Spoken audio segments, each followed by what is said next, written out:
Hey everyone, it is Monday. You know what that means? It means we start off our expert series strong. How you doing, Greg? Doing great, Michael. How are you today? I'm doing very, very well. So, hey, one of the things I am working on, and one of my goals really heading into next year, is to get to elevate the conversation around budgeting. I think too many people think budgeting and they think restriction, right? I'm cutting things out, right? I can't go get a Starbucks. I can't do this. I can't do that. And as a entrepreneur yourself, as a business creator, all of that, and done some pretty amazing things from a toolbox in a truck or a truck in a toolbox to what you've done these last decades. How important is budgeting for just business growth, business health? I want to really demystify budgeting and take some of the stigma away. And I was hoping you could help me with that. Yeah, budgeting is crucial. So budgeting is the equivalent of knowing your market in real estate is budgeting for business. So Mhm. budgeting gives you the ability to, number one, understand your business by the numbers. If you don't know your numbers, you don't know your business. So you have to know your numbers, and just like you have to know your market in investing, it allows you to forecast. It allows you to plan, prepare, and grow, and it also tells you where you stand at any given moment. And back when I started, it was all by hand. Mhm. Everything was done. I had a little ledger, and everything was written down by hand. I just kind of started out that way. And the other thing too is for business planning purposes. I always, all the time calculate my break even, my forecast, my revenues, what I thought I was going to be doing. So, I mean, it's just been an instrumental part of every single aspect of every business, from the construction to the real estate business to the development business. It's all about the numbers, which is budgets. Yeah. And then I also want to take it also from the business to family, right? Right. Your wife, your family. Did you budget in your household as well, or just in business? Yeah, we did in the household. So, my wife handled the, household finances. I just Sure. put so much money, drew a paycheck, put so much money in. Here it And is.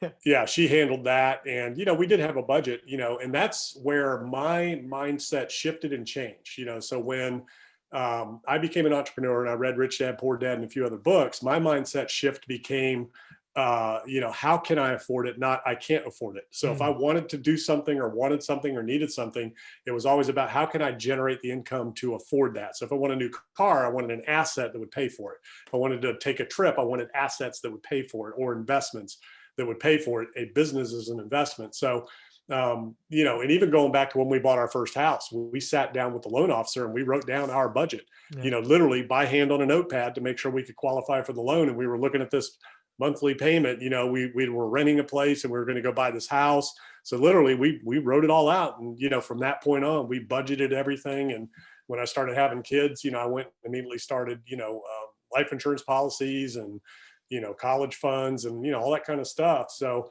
budgeting has always been crucial. It's always been important. And again, it comes back to the numbers. And even in the restaurant industry, before I became an entrepreneur, I had my own restaurants. I worked with Bennigan's Lone Star Steakhouses, and everything you do is based on the numbers around budgeting. We budgeted our sales, projections for the month, broke it down by the week, by the day. We budgeted our labor, how we were going to schedule it. We budgeted our food, beer, wine, and liquor purchases, based on that. We budgeted staffing levels. We budgeted, everything. I mean, so pretty much it's not just money. Yeah. When you budget things, you're budgeting allocation of resources throughout your entire business. So it's the only way to run a business. You've got to run it by the numbers. And that does two things. Number one, you know exactly where you stand at any given moment. Number two, what to do and how to do it. And it takes the emotion Yeah. out of making decisions. Same thing with real estate, same thing with any investment. If you make it by the numbers and the data, then it's non-emotional. The truth is in the numbers, and the truth will set you free. Now I like that. The truth will set you free. And I really like that, removing emotion. I think I'm going to use that in the title of this first video. Really how this came up to me is, again, a lot of what I'm trying to do now is built on pain from being a kid, watching my Mhm. parents battle. And what I've now discovered after talking to more and more people about budgeting is everybody talks about what they make. Call it 50 grand, Yeah. call it 100 grand, whatever it is, right? You make what you make. But that's not the discussion, because what you need to just use 100 grand is an easy number, right?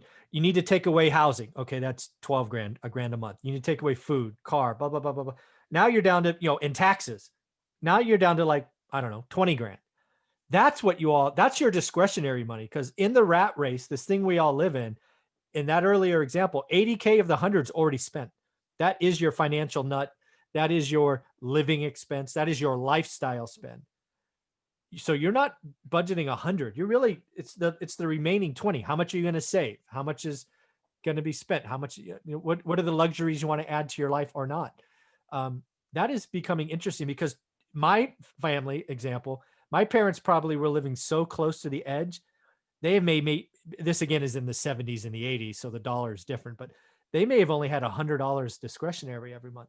We were just that close to the razor's edge. And it doesn't take much to go to the other side of that. Pretty soon you're toast, right? So Yeah, we were the same way. We were a military family, and I remember my dad. He used to do the household budget, and whenever it was bill time, man, you didn't go near him. He would oh just be all mad because he only looked at it once a month. yep. When his income came in, military, I guess they got paid twice a month, but he seemed to do the bills the same time every month, and he was just always mad. But it's choices, right? Yes. So it's choices. So he made X amount of money. My mom made X amount of money in their careers, and then they wanted all these things, so they would finance everything: cars, pools, this, that, and the other, a pool, Yeah. just different things.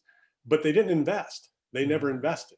They had their retirement that they were counting on from their career in the military, but they didn't invest anything. Mm. So there's a couple of philosophies out there of pay yourself first, Yep. profit first. There's a couple of books that this guy wrote about business, about profiting first, which is basically, if you're 10% profitability, take that 10% out of every check first, put it in a profit account so that the profit is set aside, for reinvesting and all that, then your overhead is covered. Same thing with pay yourself first. If you take 10% of everything you make and invest it, starting from the beginning, if I'd have done that when I first started working and just set aside 10% and just invested it in a market index or something, I mean, Mhm. that would have been worth $1 million Oh, easily over easy. over Yeah. my career, and at 8-10 bucks an hour when I first started out, 20-30,000 a year. So little things like that can make a huge difference. Whereas my parents, they ratcheted through the budget, whatever was left over, they spent it all, just like yours. Yeah.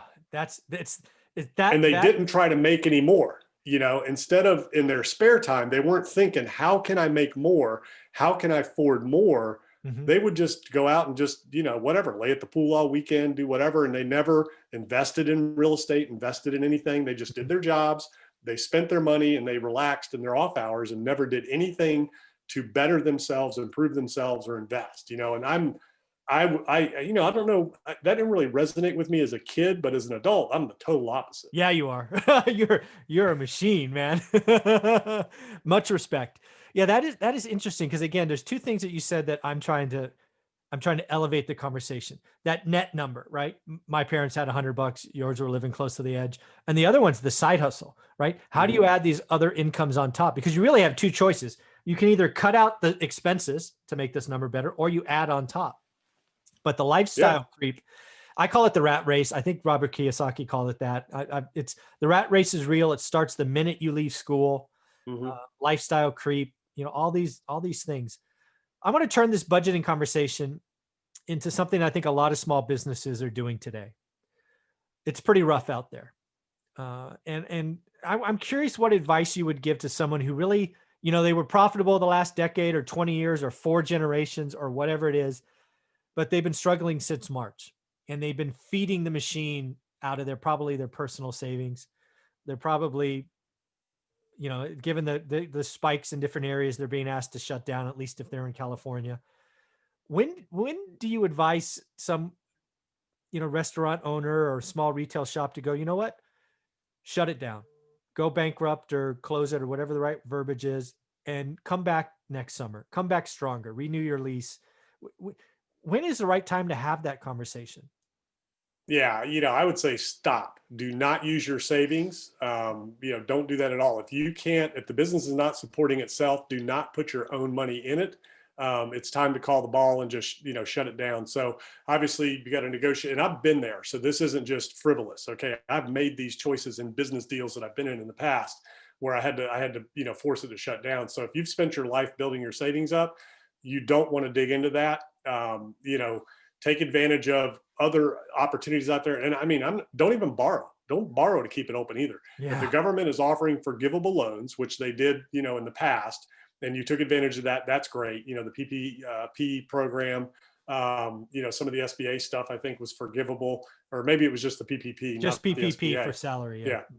So that's fine, but don't borrow money to keep the doors open. That makes Yeah. zero sense. Okay. If you cannot maintain where you're at, just call the ball. Okay. Write it off, you should have force majeure in your lease, or, co-tenancy clauses in your lease, where if a major anchor shuts down your lease, all bets are off. You can renegotiate or cancel.